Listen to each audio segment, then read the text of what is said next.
Okay. Frederick Douglass was an orator, journalist, and a leading voice in the U.S. abolitionist movement. Born enslaved in Talbot County, Maryland in 1818, Douglass would self-liberate at the age of 20. He wrote his extraordinary journey to literacy and freedom in multiple best-selling memoirs. Narrative of the Life of Frederick Douglass, an American Slave in 1845, My Bondage and My Freedom in 1855, and Life and Times of Frederick Douglass in 1881. Douglass's skills as a speaker drew significant public attention when he began work as an anti-slavery lecturer and publication in the publication of his narrative in 1845 catapulted him into international celebrity. In 1847, he would found the North Star, the first sustainable Black-owned and operated newspaper in the United States. He and his wife, Anna Murray Douglass, also sheltered freedom seekers on the Underground Railroad in their house in Rochester, New York. After the Civil War, Douglass had several official government appointments, and he would continue work tirelessly for racial justice. He advocated for women's rights, school integration, labor reform, and drew relentless attention to the daily threat of racist violence faced by Black Americans in the Reconstruction era. Today, we will listen to Frederick Douglass share his speech, What to the Negro is the 4th of July.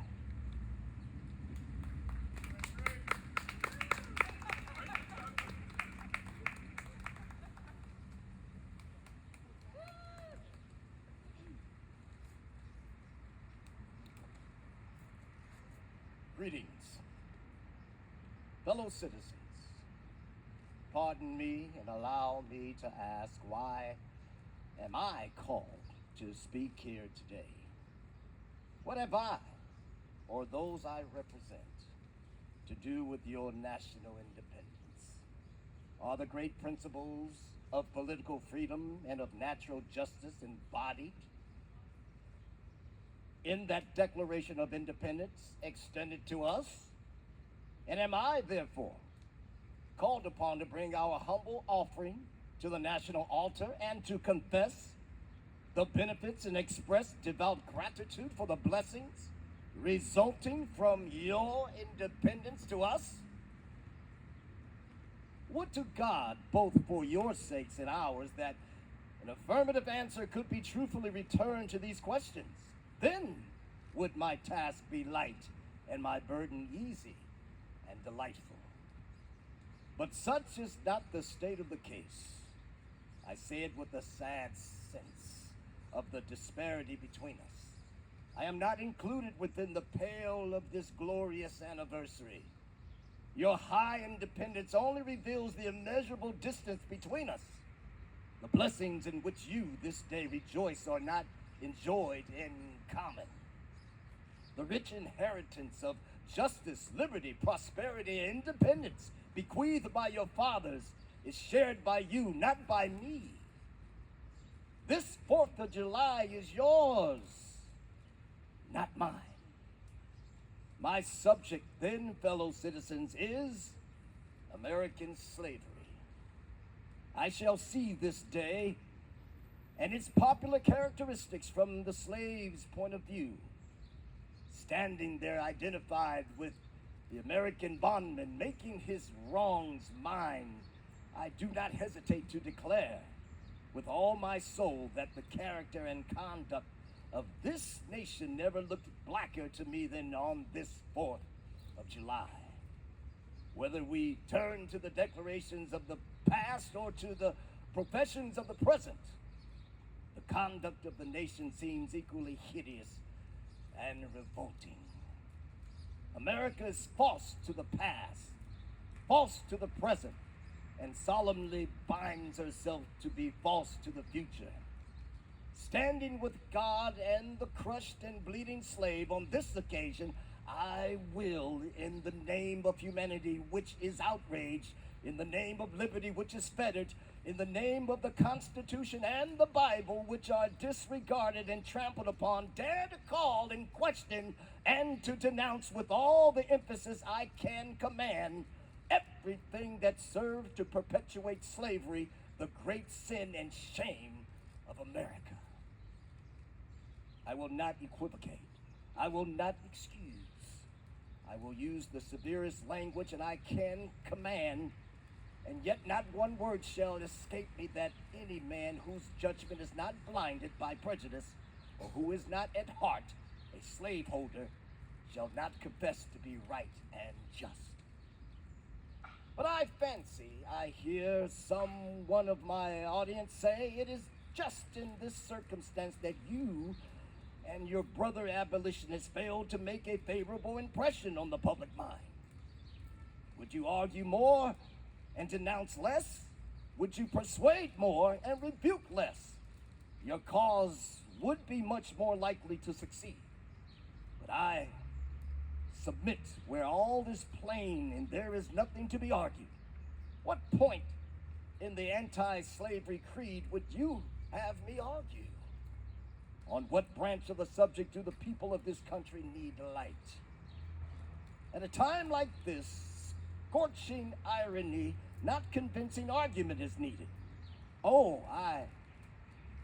The ability, and could I reach the nation's ear, I would today pour out a fiery stream of biting ridicule, blasting reproach, withering sarcasm, and stern rebuke. For it is not light that is needed, but fire. It is not the gentle shower, but thunder. We need the storm, the whirlwind, and the earthquake. The feeling of the nation must be quickened. The conscience of the nation must be roused. The propriety of the nation must be startled.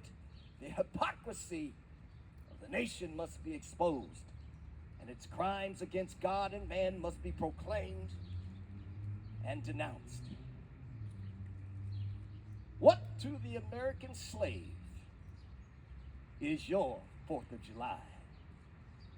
I answer, a day that reveals to him more than all other days in the year the gross injustice and the cruelty to which he is the constant victim. To him, your celebration is a sham. Your boasted liberty, an unholy license, your national greatness, swelling vanity, your sounds of rejoicing are empty and heartless. Your denunciations of tyrants, brass-fronted impotence, your shouts of liberty and equality, hollow mockery, your prayers and hymns, your sermons and thanksgivings, with all your religious parade and solemnity, are to him more bombast, fraud, deception, impiety, and hypocrisy. A thin veil to cover up crimes which would disgrace a nation of savages. There is not a nation on the earth guilty of practices more shocking and bloody than are the people of these United States at this very hour. Go where you may, search where you will, roam through all the monarchies and despotisms of the old world. Travel through South America. Search out every abuse. And when you have found the last, lay your facts by the side of the everyday practices of this nation.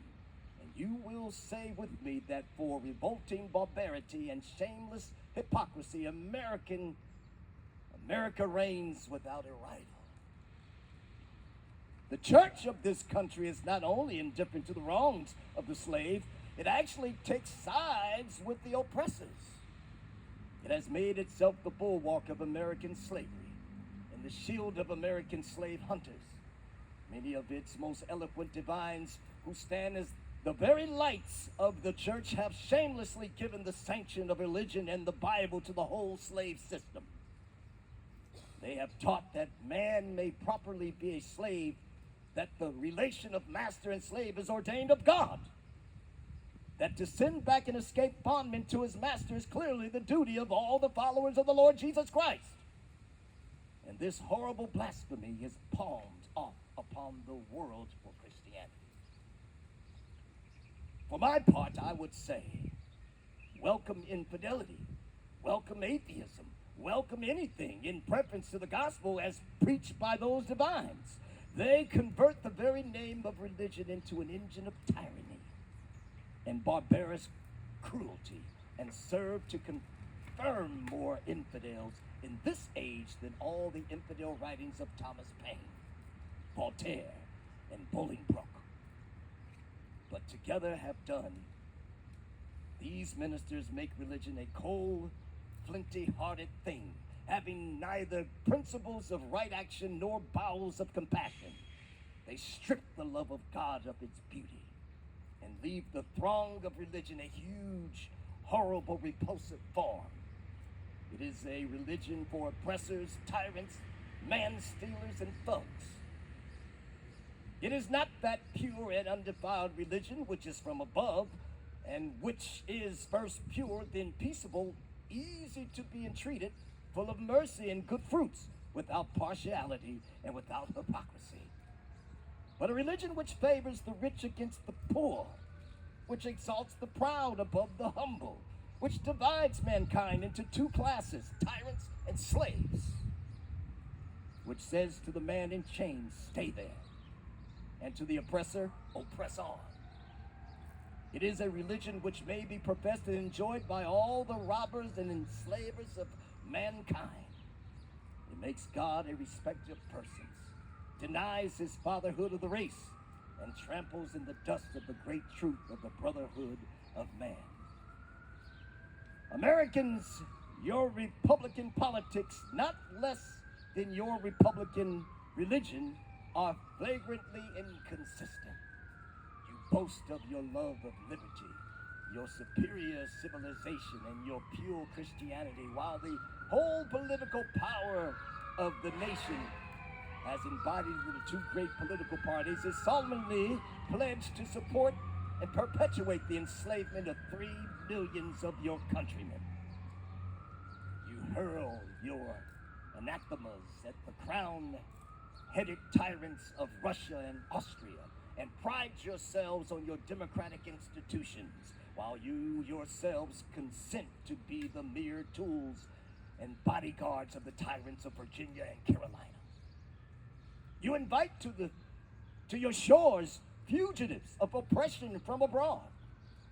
Honor them with banquets, greet them with ovations, cheer them, toast them, salute them, protect them, and pour out your money to them like water.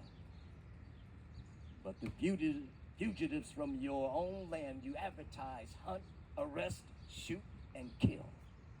You glory in your refinement and your universal education, yet you maintain a system as barbarous and dreadful as ever stained the character of a nation. A system begun in avarice, supported in pride, and perpetuated in cruelty.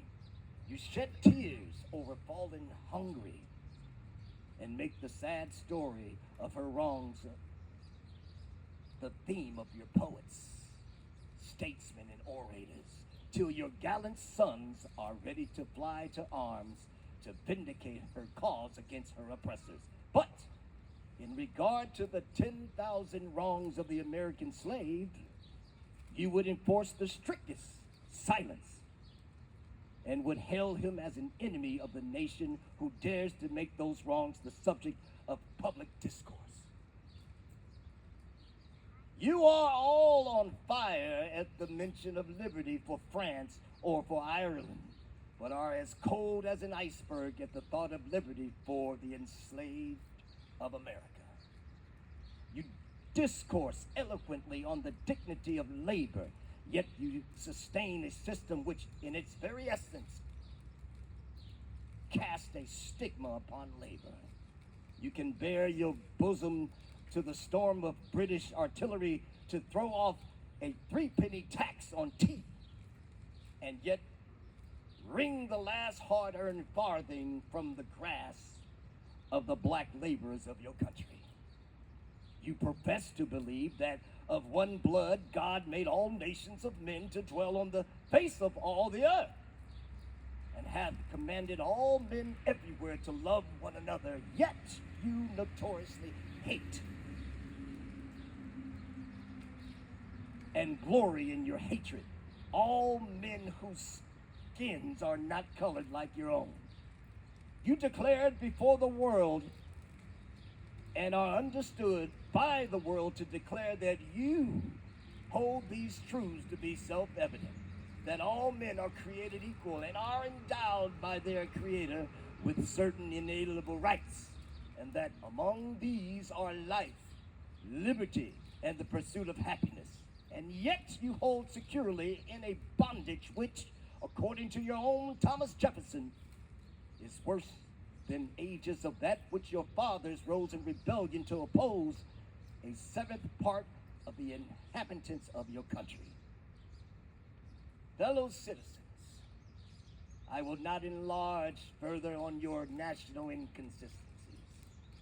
The existence of slavery in this country brands your republicanism as a sham, your humanity as a base pretense, and your Christianity as a lie. It destroys your moral power abroad. It corrupts your politicians at home. It saps the foundation of religion. It makes your name a hissing and a byword to a mocking earth.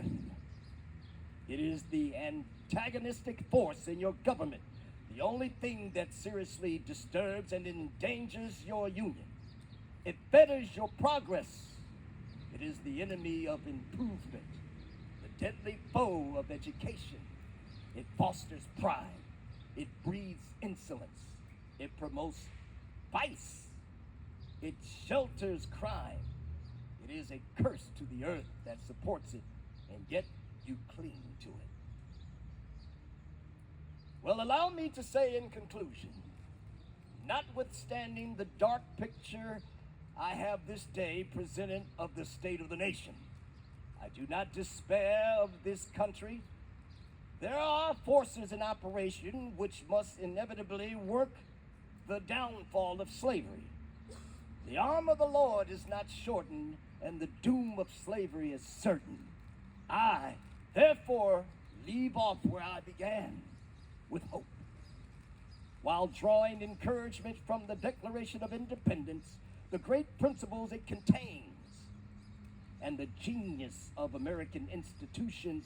My spirit is also cheered by the obvious tendencies of the age. Nations do not now stand in the same relation to each other that they did ages ago. No nation can now shut itself up from the surrounding world and trot round in the same old path of its fathers without interference. The time was when such could be done. Long-established customs of hurtful character could formally fence themselves in and do their evil work with social impunity. Knowledge was then confined and enjoyed by the privileged few, and the multitude walked on in mental darkness. But a change has now come over the affairs of mankind. Walled cities and empires have become unfashionable. The arm of commerce has borne away the gates of the strong city. Intelligence is penetrating the darkest corners of the globe. It marks its pathway over and under the sea, as well as on the earth. Wind, steam, and lightning are its chartered agents. Oceans no longer divide, but link nations together. From Boston to London is now a holiday excursion. Space is comparatively annihilated. Thoughts expressed on one side of the Atlantic are distinctly heard on the other. The far-off and almost fabulous Pacific rolls in grandeur at our feet. The celestial empire, the mystery of ages, is being solved. The fiat of the Almighty, let there be light, has not yet spent its force. No abuse, no outrage, whether in taste, sport, or avarice, can now hide itself from all-pervading light. I'm Frederick Douglass. Good day.